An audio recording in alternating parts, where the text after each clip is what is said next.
Hello everyone, my name is Naguura, and today I'm going to be talking to you about what you should be doing the first week of Dragonflight. First of all, I'm going to quickly go into leveling and into the Dragon Glyphs before we go into the to-do list. So during leveling, I just wanted to let you know that there's absolutely no rush because Blizzard announced that all of the things that have a weekly reset, like Mythic Zero for example, any sort of weekly quests, they're not going to be available to us until the actual reset happens. So Dragonflight comes out on Monday, the 28th, but the weekly reset things are not going to be available to the NA players until the 29th, so Tuesday.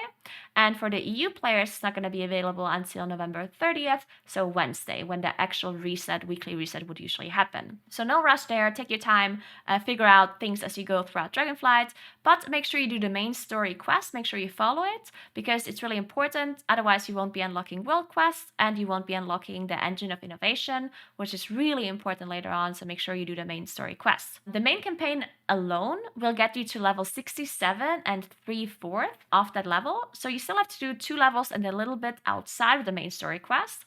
I personally recommend that you do side quests for any sort of Renown faction that you care about. So if you see there's a certain recipe or a certain transmog or anything that you want for Dragonscale Expedition, then make sure you do the side quest in Waking Shores. If there's something you want from Veldraken, then do the side quest in Teldresses, and so on. If you don't care about Renown whatsoever, then I still recommend to do the side quest in Teldresses, which is the Veldraken Renown, just because it will unlock a questing area when you're Renown 5 for Veldraken, which gives you certain things that might be really good early on for player power related things. So I personally recommend to do Teldresses side quests if you don't care about Renown whatsoever. Otherwise, focus on the side quests that give you the renown that you care about. All right, now let's talk about Dragonriding Glyphs. You can pick them up in the Dragon Isles. They're located in static positions everywhere. And if you get them, they're basically like talent points that you can use to advance your dragon riding. You will have more vigor, you will have more abilities, you will be quicker, and they're just located everywhere. Either you can immediately pick them up as soon as you learn dragon riding early on in the campaign. You will still be level 60 or 61, which will take approximately 20 minutes. I will link a video guide in the description below, and it will show you how to pick them all up within 20 minutes, if you want to do that. There's another way on how you can do it. You can install handy notes with the plugin Dragon Glyphs. I will also post those 2 add-ons in the description below.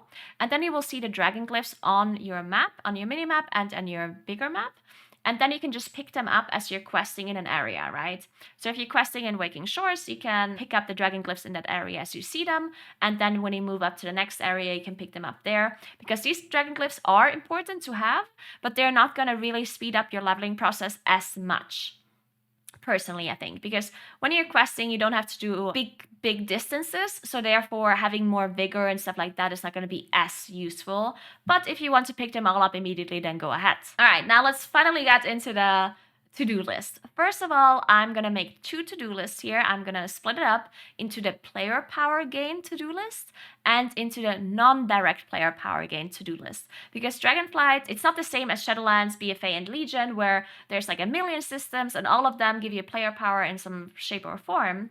Dragonflight is different. Most of the major systems that we have are completely not player power related, outside of like passive, very indirect player power gains. So let's focus on the player power gain to-do list first. Number 1, you want to get your Spark of Ingenuity.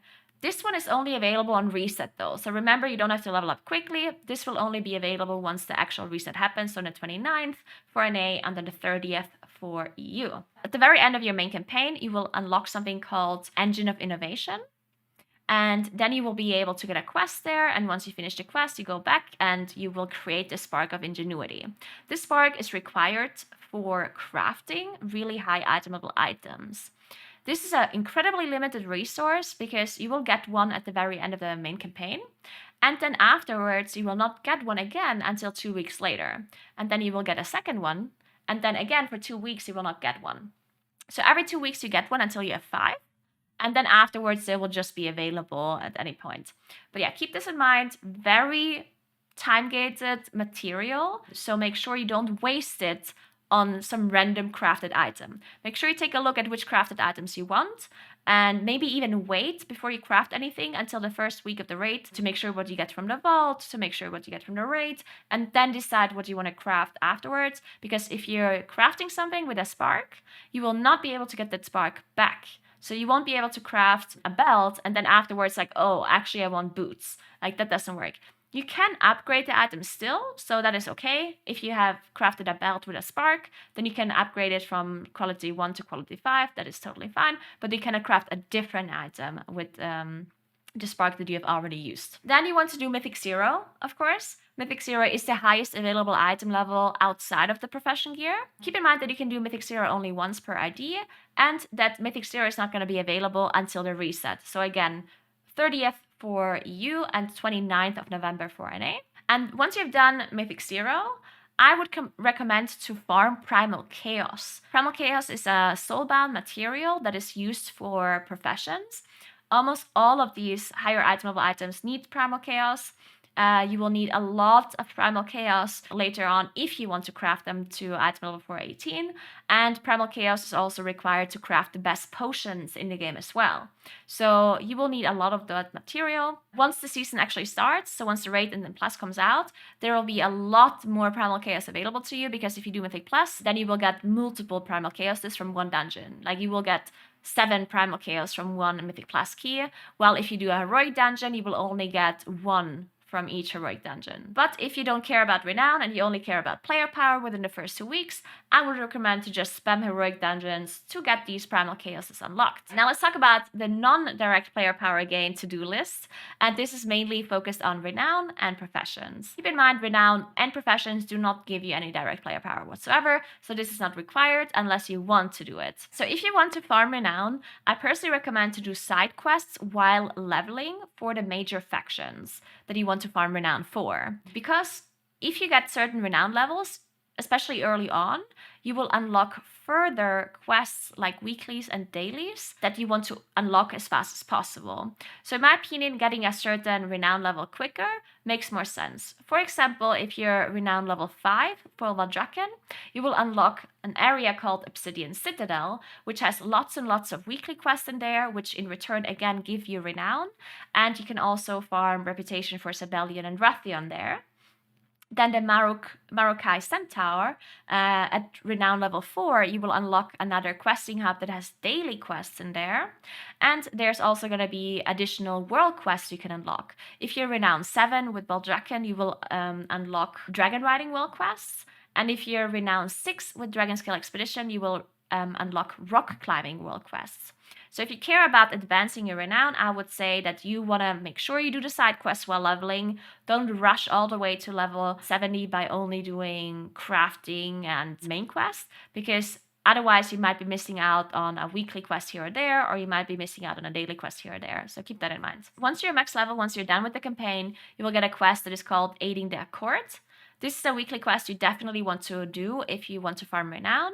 It requires you to farm 3,000 reputation towards any major faction, plus an additional task that can be random. Either you have to do 5 world quests, stuff like that. So just make sure you do that. It usually happens naturally as you do other things, so you don't have to worry too much about it. Just make sure you get it done. And this quest doesn't unlock until the reset as well. So you won't be able to do this quest until Wednesday for EU and Tuesday for NA. Then there's 2 weekly dungeon quests that you can pick up in Valdrakken at the Sapphire Enclave. It gives 250 reputation for each faction, so make sure you get those weekly dungeon quests done. Again, those don't unlock until the reset. Then you want to do the weekly PvP quest as well that you pick up at the target dummy area in Valdrakken. That one also gives you a reputation for all of the factions. Then make sure you do all of the world quests. They also give you renown and reputation. Most of the world quests are bi-weekly, so you don't have to worry about them too much. You don't have to rush all the way to max level, because you have 3.5 days to complete these world quests. And then they will switch to the new world quests. Some of the quests are even weekly quests, so you have 7 days to complete them. And some world quests are actually daily, but those are the PvP world quests and the pet battle world quests. so not too big of a concern for most players. Then there's also weekly Renown specific quests, the ones that you unlock with a certain Renown level. As I mentioned before, the Obsidian Citadel has lots and lots of weekly quests. Make sure you go there and check it out as soon as you're Renown 5 with Valdrakken. Then there's Dragon Scale Wanted quests that you also unlock with a certain lower Renown level. And then there's also the daily quests for the Marokai. As I talked about earlier, make sure you got those done as well as soon as you see it displayed on the map. All right, so then make sure you complete the Siege on Dragonbane Keep in Waking Shores. It's an event that happens periodically throughout time. You will see it when you mouse over the event.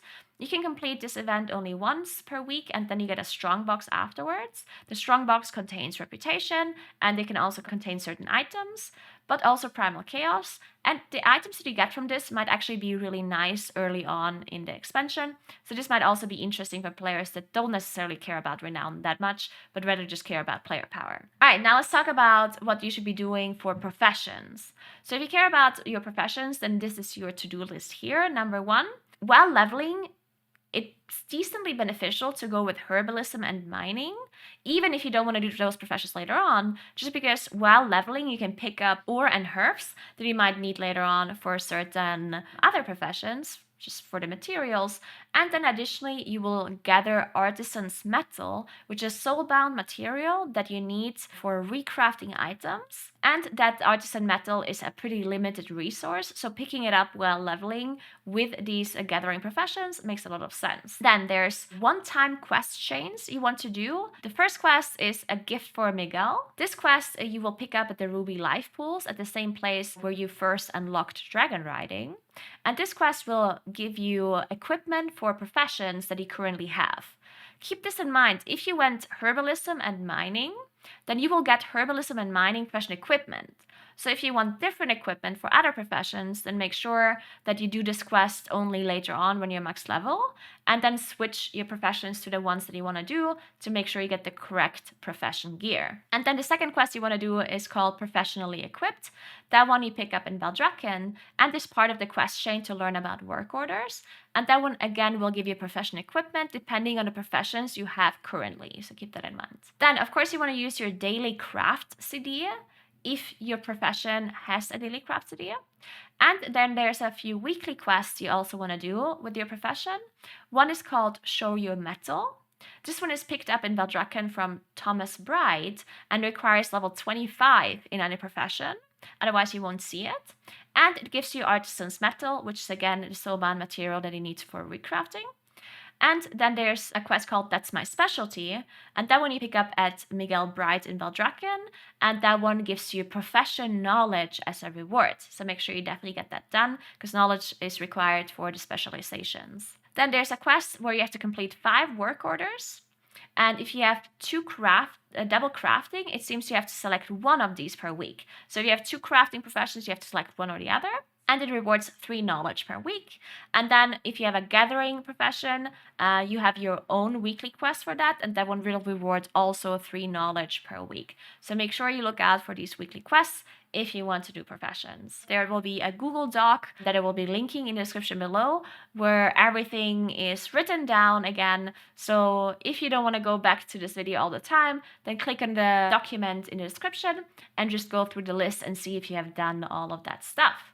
All right, that's it. I hope this helped you out a little bit to go through your checklist, and I hope you really enjoyed Dragonflight.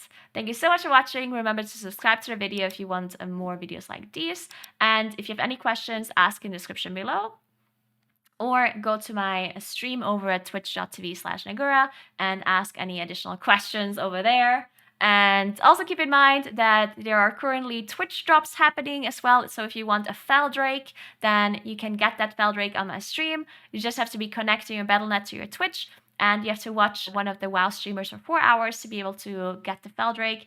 And then additionally, there will also be a pet available as well if you're gifting 2 subscribers to a certain streamer on Twitch. And my stream is also eligible for that one. So if you want that pet, then make sure you do that.